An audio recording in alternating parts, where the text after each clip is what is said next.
Hi, എല്ലാവർക്കും നമസ്കാരം. ഞാൻ ഫർസാന, മലബാർ അടുക്കളയിലെ ഒരു മെമ്പറാണ്. ഒരുപാട് മാറ്റങ്ങളിലൂടെ കടന്നു പോകുന്നൊരു സമയമാണിത് മലബാർ അടുക്കളയ്ക്ക്. നമുക്ക് എന്തൊക്കെയാണ് അവരുടെ പുതിയ പ്രോഗ്രാംസ്, എന്തൊക്കെയാണ് അവരുടെ പുതിയ ഇവൻറ്റ്സ്, കാര്യങ്ങളൊക്കെ അറിയാം. നമസ്കാരം. മലബാർ അടുക്കള ഒരു ചെറിയൊരു കൂട്ടായ്മയിൽ നിന്ന് തുടങ്ങി നീണ്ട 10 വർഷമായി ഒരുപാട് മാറ്റങ്ങൾ നിങ്ങൾ സമൂഹത്തിൽ ഉണ്ടാക്കി വരുന്നുണ്ട്. അപ്പോൾ അതിൽ ഒരു പൊൻതൂവൽ എന്ന് പറയാവുന്ന ഒരു കാര്യം എന്ന് പറഞ്ഞാൽ ഇത്രയും ആൾക്കാർ 7.5 ലക്ഷം പേർ അതുമായിട്ട് ബന്ധപ്പെട്ട പ്രോഗ്രാംസ് ചെയ്യുന്നു. അപ്പോൾ ഈ ഒരു യാത്ര എങ്ങനെയായിരുന്നു നിങ്ങൾക്ക്? 2014 ജൂലൈ 5-നാണ് മലബാർ അടുക്കള എന്നൊരു ഫേസ്ബുക്ക് നമ്മൾ സ്റ്റാർട്ട് ചെയ്യുന്നത്. ചെറിയ രീതിയിൽ അത് സ്റ്റാർട്ട് ചെയ്ത് ഇപ്പോൾ നിങ്ങൾക്കറിയാം, ലോകത്തൊട്ടാകെ 100 രാജ്യങ്ങളിലായിട്ട് വളരെ ആക്റ്റീവായിട്ടുള്ള ഒരു പ്രസ്ഥാനമാണ് മലബാർ അടുക്കള. പല സ്ഥലങ്ങളും ഫുഡ് ഫെസ്റ്റിവൽ, അതുപോലുള്ള ചാരിറ്റി പ്രവർത്തനങ്ങൾ, ബിസിനസ് സംരംഭങ്ങളൊക്കെ നമ്മൾ റെസ്റ്റോറൻറ്റുകളൊക്കെ ദുബായിലൊക്കെ തുടങ്ങിയിട്ടുണ്ടായിരുന്നു. അപ്പോൾ അതിൻ്റെ ഭാഗമായിട്ട് ഇപ്പോൾ 10ാം വാർഷികം ആഘോഷിക്കുകയാണ്. അപ്പോൾ അതിൻ്റെ ഭാഗമായിട്ട് ഒരുപാട് കാര്യങ്ങൾ വരാൻ പോകുന്നു. അപ്പോൾ ഇതിലിപ്പോൾ എനിക്ക് ഏറ്റവും അറിയാൻ ആഗ്രഹമുള്ള ഒരു കാര്യം എന്താണെന്ന് വെച്ചാൽ നിങ്ങളുടെ ഏറ്റവും പുതിയ ചുവടുവെപ്പുകൾ, അതായത് നിങ്ങൾ എന്തൊക്കെയാണ് ചെയ്യാൻ പോണത്, ഇതിൽ പുതിയ സംരംഭങ്ങളായിട്ട് വരാൻ പോകുന്ന കാര്യങ്ങൾ, അതിനെക്കുറിച്ചൊക്കെ ഒന്ന് പറയാമോ?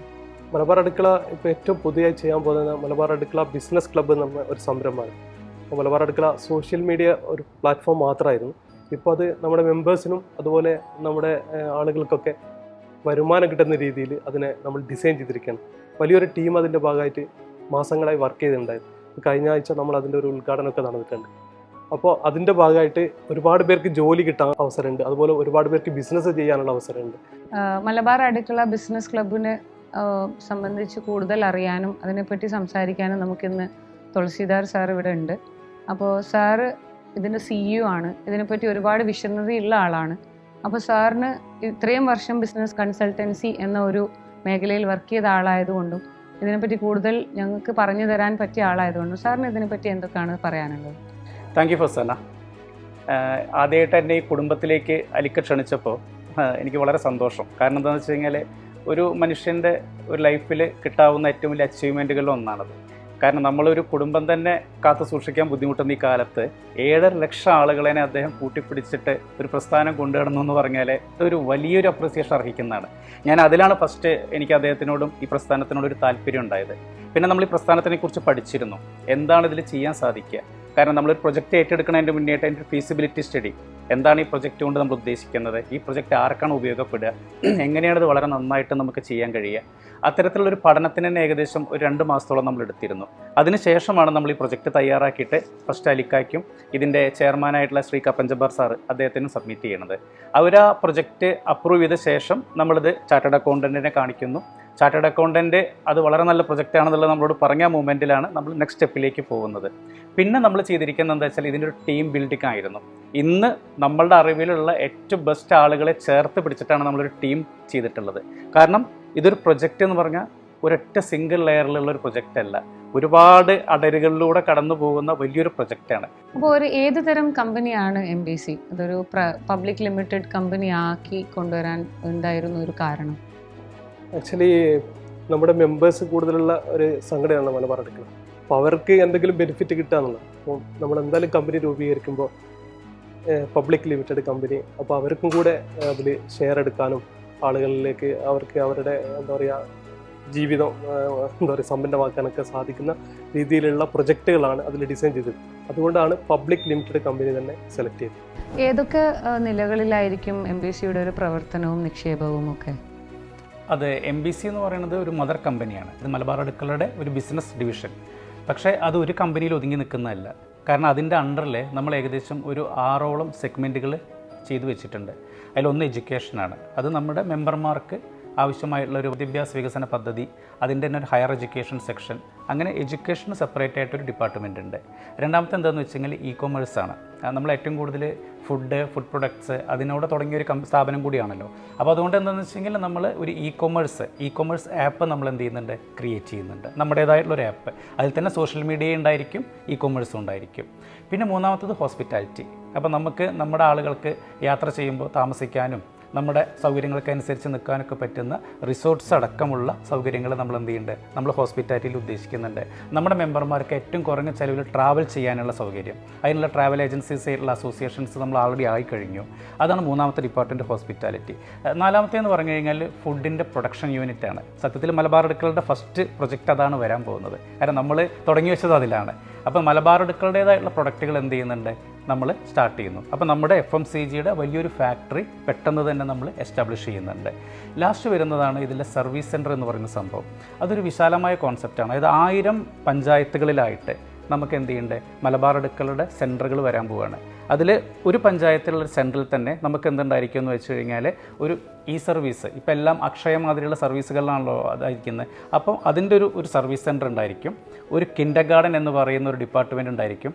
നമ്മുടെ പ്രായമുള്ള അംഗങ്ങൾക്ക് അല്ലെങ്കിൽ നമ്മുടെ ഉപ്പാക്കോ ഉമ്മാക്കോ അവർക്കൊക്കെ വന്നിരിക്കാനും നമ്മളായിട്ട് ഇടപഴകാനുള്ളൊരു സൗകര്യം നമ്മൾ അതിൻ്റെ കൂടെ ചെയ്യുന്നുണ്ട്. ഒരു ഹോം ഡെലിവറി സെക്ഷൻ, ഇപ്പോൾ എല്ലാം ഓൺലൈനാണ്, എല്ലാതും ഡെലിവറിയാണ്. അപ്പോൾ എന്താ വെച്ചാൽ ആ ഒരു ഹോം ഡെലിവറി സെക്ഷൻ പ്ലാൻ ചെയ്യുന്നുണ്ട്. പിന്നെ കുറച്ചുകൂടി സംഭവങ്ങളുണ്ട്. അതുകൊണ്ട് എന്താ ഉദ്ദേശിക്കുന്നതെന്ന് വെച്ച് കഴിഞ്ഞാൽ ഒരു സെൻറ്ററിൽ തന്നെ നമുക്ക് ഏകദേശം 5 മുതൽ 10 ആളുകൾക്ക് വരെ നമ്മുടെ ആളുകൾക്കാണ് ജോലി കിട്ടുന്നത്. അങ്ങനെ കേരളത്തിലുള്ള 1000 പഞ്ചായത്തുകളിൽ നമ്മുടെ സെൻറ്ററുകൾ വന്നു കഴിഞ്ഞാൽ ഏറ്റവും ചുരുങ്ങിയത് 5000 ആളുകൾക്ക് എന്താണ് നമ്മൾ മുഖാന്തരം ജോലി കിട്ടുകയാണെങ്കിൽ നമ്മൾ തന്നെ അത് ഉണ്ടാക്കിയെടുത്ത് നമ്മൾ തന്നെ അവിടെ ജോലി ചെയ്യുകയാണ്. അങ്ങനെയുള്ളൊരു കോൺസെപ്റ്റിലാണ് ഇത് ഡെവലപ്പ് ചെയ്തിട്ടുള്ളത്. ഇപ്പം നിലവിൽ ഈ 5 കോൺസെപ്റ്റുകളാണ് നമ്മൾ ഡെവലപ്പ് ചെയ്തിട്ടുള്ളത്. ഈ 5 എണ്ണം ഓരോ ഫേസായിട്ട്, അത് ബിസിനസ് ഡെവലപ്മെൻറ്റിൻ്റെ ഭാഗമായിട്ട് ആദ്യത്തെ ഫേസ് ഇത്ര മാസം തൊട്ടിട്ട് ഇത്ര മാസം വരെ, അതിൻ്റെ അടുത്ത ഫേസ് ഒരു സെക്ഷൻ, അങ്ങനെ ഓരോന്നും നമ്മളുടെ സാമ്പത്തിക വരുമാനത്തിനനുസരിച്ചിട്ടും നമ്മൾ തയ്യാറെടുപ്പിനനുസരിച്ചിട്ടും ഓരോ ഫേസായിട്ടാണ് നമ്മൾ ഡെവലപ്പ് ചെയ്യാൻ ഉദ്ദേശിക്കുന്നത്. അപ്പോൾ ഇതിൽ ആർക്കാണ് ഷെയർ എടുക്കാൻ പറ്റുക? തീർച്ചയായും മലബാർ അടുക്കള മെമ്പേഴ്സിൻ്റെ ഉദ്ദേശമാണ് നമ്മൾ ഈ ഒരു പദ്ധതി തന്നെ ആവിഷ്കരിച്ചത്. അപ്പോൾ മലബാർ അടുക്കള മെമ്പേഴ്സിന് മാത്രമാണ് ഇതിൽ ഷെയർ എടുക്കാൻ പറ്റും. കാരണം നമുക്ക് ഒരുപാട് ഇൻവെസ്റ്റേഴ്സും കാര്യങ്ങളൊക്കെ വരുന്നു. പക്ഷേ മലബാർ അടുക്കള മെമ്പേഴ്സിനെ ഇതിൽ ഉൾപ്പെടുത്തുക എന്നുള്ള ഒരു ലക്ഷ്യമാണ് മെയിനായിട്ട്. അപ്പോൾ മലബാർ അടുക്കള മെമ്പർമാരാകുന്ന ആർക്കും ഷെയർ എടുക്കാം. ഓക്കെ. അപ്പോൾ മിനിമം ഷെയർ അങ്ങനെ എന്തെങ്കിലും ഉണ്ടോ? മിനിമം അതായത് വളരെ സാമ്പത്തികമായിട്ട് കുറഞ്ഞ ആളുകളൊക്കെ ഉണ്ടാകുമല്ലോ, അപ്പോൾ അവർക്ക് മിനിമം ഷെയർ 10,000 ആണ്. അപ്പോൾ അതൊരു 30 ഷെയർ വരെ ഒരാൾക്ക് എടുക്കാം. അതിൽ കൂടുതലില്ല. അപ്പോൾ മലബാർ അടുക്കളയിലെ മെമ്പേഴ്സിന് ഇതിൽ നിക്ഷേപിക്കാമെന്ന് പറഞ്ഞല്ലോ. അപ്പോൾ എന്നു മുതലായിരിക്കും ഈ നിക്ഷേപകർക്ക് അവരുടെ ലാഭവിഹിതം കിട്ടിത്തുടങ്ങുക? നമ്മുടെ ഒരു കമ്പനിയുടെ ലോ അനുസരിച്ചിട്ടാണ് ഈ കാര്യങ്ങളൊക്കെ നമ്മൾ നിശ്ചയിക്കുന്നത്. ഇപ്പം നമ്മുടെ ചാർട്ടേഡ് അക്കൗണ്ടൻ്റ് ആയിട്ടുള്ള ഡിസിഷൻ പ്രകാരം നമുക്ക് കമ്പനിയുടെ ലാഭം കിട്ടിത്തുടങ്ങുന്ന കാലയളവ്, അതായത് മിനിമം 1 ഇയർ, ഒരു വർഷമെങ്കിലും വേണം ഒരു സ്ഥാപനം ഒരു എസ്റ്റാബ്ലിഷ്ഡ് ആയിട്ട് വരാൻ. നമ്മളിപ്പോൾ ഒരു നിക്ഷേപം നടത്തി അടുത്ത മാസം തൊട്ടിട്ട് ലാഭം കൊടുക്കുക എന്നുള്ളൊരു സിസ്റ്റം അല്ല യഥാർത്ഥത്തിൽ. പിന്നെ ഇതിൽ ജോലിക്കാർ, ഇതിൻ്റെ അസോസിയേഷൻസ്, കോർഡിനേറ്റേഴ്സ് എല്ലാം മലബാർ അടുക്കളുടെ മെമ്പർമാരാണ്. അപ്പോൾ നമ്മൾ തുടങ്ങുന്ന എല്ലാ സ്ഥാപനങ്ങളിലും മലബാർ അടുക്കളുടെ ആളുകൾ തന്നെയാണ് അത് കൺട്രോൾ ചെയ്യുന്നത്. അപ്പോൾ ഒരു സ്ഥാപനത്തിൻ്റെ വളർച്ചയും എല്ലാ കാര്യങ്ങളും കൃത്യമായിട്ട് എന്ത് ചെയ്യാൻ പറ്റും, നമുക്ക് തന്നെ അറിയാൻ കഴിയും. അതുപ്രകാരം നമ്മൾ ഒരു വർഷം കഴിഞ്ഞിട്ട്, ആദ്യത്തെ ഒരു വർഷം കഴിഞ്ഞ ഉടനെ തന്നെ നമുക്ക് ലാഭം കൊടുത്തു തുടങ്ങുക എന്നുള്ളതാണ് ഇപ്പോഴത്തെ ഒരു അവസ്ഥയിൽ നമ്മൾ ചിന്തിച്ചു തുടങ്ങുന്നത്. അപ്പോൾ ഇതിൽ നിക്ഷേപിച്ച ആൾക്കാർക്ക് എപ്പോഴെങ്കിലും നമുക്കിനി തുടർന്ന് പോകാൻ താല്പര്യമില്ല, അല്ലെങ്കിൽ എന്തെങ്കിലും ഒരു ഇത് വന്നു കഴിഞ്ഞാൽ എപ്പോഴായിരിക്കും അവർക്ക് അവരുടെ ഇൻവെസ്റ്റ് ചെയ്ത മണി പിൻവലിക്കാൻ പറ്റുക? നല്ലൊരു ക്വസ്റ്റ്യനാണത്. പക്ഷേ അതിൻ്റെ ആദ്യം പറയുന്നത് എന്താ വെച്ചാൽ, നമ്മൾ നിക്ഷേപിക്കുന്നത് എന്തിനാണ്? നമുക്കതിനൊരു ഭാവി കണ്ടുകൊണ്ടും നമുക്കതിനൊരു വരുമാനം കിട്ടുന്നത് കണ്ടുകൊണ്ടാണ്. അപ്പോൾ സ്വാഭാവികമായിട്ടും മലബാർ അടുക്കളുടെ ഇപ്പോഴത്തെ അവസ്ഥയും നമ്മുടെ ഒരു ബിസിനസ്സിൻ്റെ പൊസിഷനിങ്ങും വെച്ചിട്ട് അങ്ങനെ ഒരു വിഡ്രോവലിനുള്ള ചാൻസ് കമ്മിയാണ്. ഇനി അഥവാ ഒരാൾക്കൊരു ആവശ്യം വരികയാണെങ്കിൽ തീർച്ചയായിട്ടും അവർക്ക് അവരുടെ ഒരു ഇൻവെസ്റ്റ്മെൻറ്റ് പിൻവലിക്കാനുള്ള അവസരമുണ്ട്. പക്ഷേ 3 വർഷമെങ്കിലും നമ്മളൊരു ലോക്കിംഗ് പീരീഡ് വെച്ചില്ലെങ്കിൽ അത് ബുദ്ധിമുട്ടാണ്. കാരണം തുടങ്ങുന്ന ആളുകൾക്ക് ആവശ്യങ്ങൾക്ക് നാളെ നമ്മൾ പല ആവശ്യങ്ങളും വരാമല്ലോ വ്യക്തിപരമായിട്ട്. അത് മലബാർ അടുക്കളയിലേക്ക് ആ ഇൻവെസ്റ്റ്മെൻറ്റിലേക്ക് വരികയാണെങ്കിൽ അത് വലിയ ബുദ്ധിമുട്ടായി പോകും. അപ്പോൾ 3 വർഷം എന്നുള്ളൊരു കാലാവധി നമ്മൾ നിശ്ചയിച്ചിട്ടുണ്ട്. 3 വർഷത്തിന് ശേഷം അന്നത്തെ കമ്പനിയുടെ ഗ്രോത്തിനനുസരിച്ചിട്ടുള്ള ഒരു വാല്യൂയോട് കൂടിയിട്ട് എന്ത് ചെയ്യാൻ പറ്റും, അവർക്ക് അവരുടെ ഷെയർ ഇൻവെസ്റ്റ് തിരിച്ചു വലിക്കാം. ഇനി യാതൊരു പ്രോബ്ലം ഇല്ല. അപ്പോൾ ഇൻവെസ്റ്റ് ചെയ്ത തുക അങ്ങനെ തന്നെ അവർക്ക് പിൻവലിക്കാൻ കഴിയുമെന്നാണോ? ഒരിക്കലും അല്ല. കാരണം ഒരു കമ്പനിയുടെ, നമുക്കെല്ലാവർക്കും അറിയാം, ഒരു കമ്പനിയുടെ ഷെയറിൻ്റെ വാല്യൂ നിശ്ചയിക്കുന്നത് അവരുടെ ബിസിനസ്സിൻ്റെ അടിസ്ഥാനത്തിലും വരുമാനത്തിൻ്റെ അടിസ്ഥാനത്തിലും അല്ലെങ്കിൽ സാധ്യതകളുടെ അടിസ്ഥാനത്തിലും ബാധ്യതകളുടെ അടിസ്ഥാനത്തിലുമാണ്.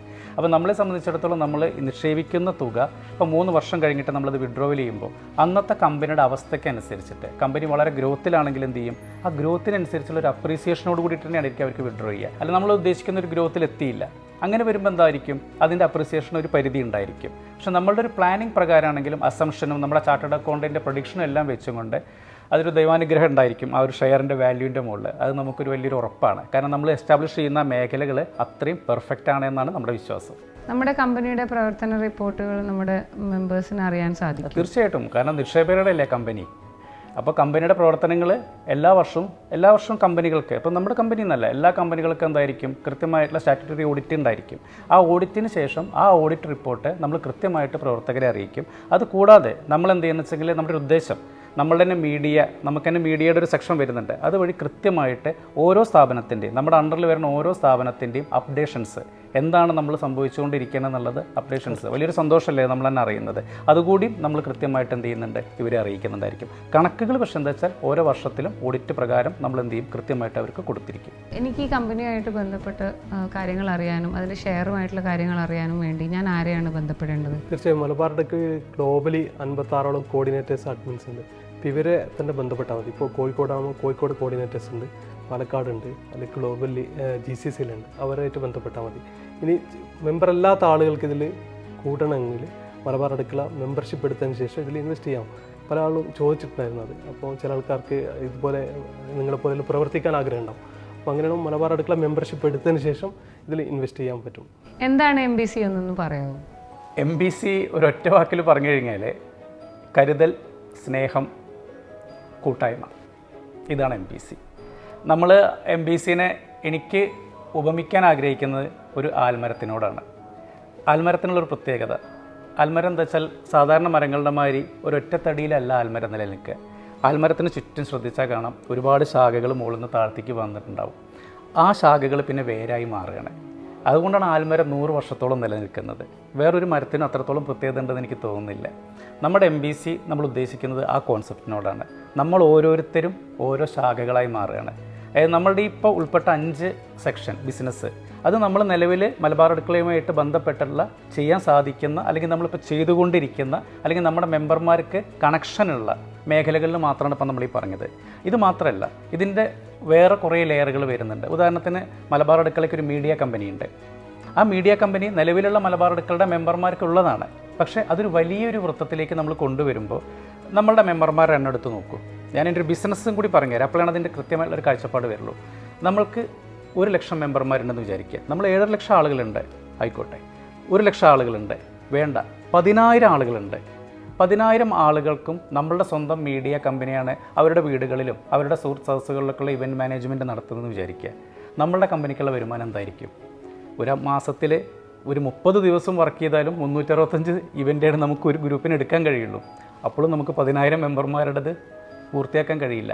അതേമാതിരി ഇ കൊമേഴ്സിൻ്റെ അവസ്ഥ എന്താണ്? നമ്മൾ 10,000 ആളുകൾ വീട്ടിൽ മേടിക്കുന്ന അതിൻ്റെ ഒരു എല്ലാ മാസത്തിലും നമ്മൾ എന്ത് ചെയ്യുന്നു, ഒരു സാധാരണ ഒരു വീടാണെങ്കിൽ പോലും ഒരു 3,000 രൂപയുടെ പർച്ചേസ് നമ്മൾ ചെയ്യുന്നുണ്ടാവും, അല്ലെങ്കിൽ ഒരു 5,000 രൂപയുടെ പർച്ചേസ് ചെയ്യുന്നുണ്ടാവും. നമ്മൾ നമ്മുടെ ആപ്പ് വഴി നമ്മളുടെ പ്രൊഡക്റ്റുകൾ മാത്രം ഒരു 1,000 രൂപയ്ക്ക് വാങ്ങാൻ തീരുമാനിക്കുന്നു എന്ന് കൂട്ടുക. 10,000 കുടുംബങ്ങൾ 1,000 രൂപയ്ക്ക് പർച്ചേസ് ചെയ്ത നമ്മുടെ വരുമാനം എന്താണ്? ഈ വരുമാനം ഫുള്ള് വരുന്നത് എവിടേക്കാണ്? നമ്മൾ മേടിക്കുന്ന വരുമാനം നമ്മളിലേക്ക് തന്നെ അതിൻ്റെ ഒരു ശതമാനം തിരിച്ചു വരുന്ന വിധത്തിലാണ് നമ്മൾ ഡിസൈൻ ചെയ്തിട്ടുള്ളത്. ഇതിൻ്റെ ഒരു ബ്യൂട്ടി അതാണ്. നമ്മളാൽ നിർമ്മിച്ചെടുത്തൊരു സംഭവം നമ്മളത് നിലനിൽക്കുന്നു. നമ്മൾ അതിൽ പൂർണ്ണമായിട്ട് നിൽക്കുന്ന കാലത്തോളം ഇതാർക്കും ഒന്നും ചെയ്യാനും സാധിക്കില്ല. ഇതാണ് ഇതിൻ്റെ ഏറ്റവും വലിയ ബ്യൂട്ടി.